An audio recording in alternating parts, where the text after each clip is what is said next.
Okay, so for this assignment, basically what we were supposed to do is implement a GUI, so that's what I have here. We have a little welcome message, welcome to the beach, because that's where we are.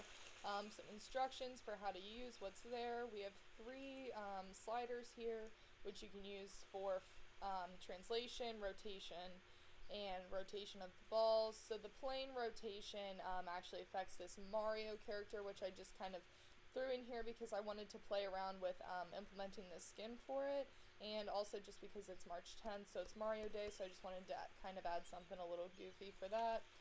So this slider here is the one that affects Mario, so we can mess with that. We'll just make it the most aggressive turn we can to the right and go ahead and rotate him that way. Then we can also rotate him the other direction by moving the slider the other way.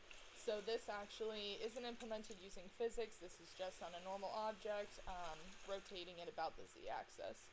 So we do have that rotation as well as the balls that we normally have in the game. So we can go ahead and throw those out here. And you'll see the gravity and everything still works on all of those. They're still bouncing. They're still going to interact with each other. And then we also have translation that's implemented for those. So we'll go ahead and show the translation forward for that. Slides. And they actually will roll as well because of how they are interacting with the sand beneath them. It causes them to roll in the slide. So there is that there.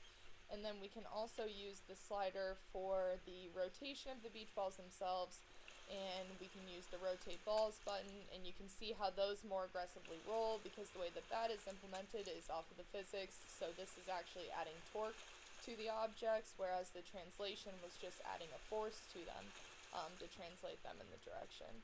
So that is how those are implemented there. You can also just move the GUI out of the way just to see how they continue to roll. The world constantly updates to make sure that all those objects are still doing the same thing. And while they're over there doing that, you can still add more to the world and begin to act upon them as well with whatever you want to do. So then we have those things. As well as I still did keep up to date with the networking. So the networking is still going to get the position where you drop the balls, and that is still intact with this new version. So yep, that is what I did for this project.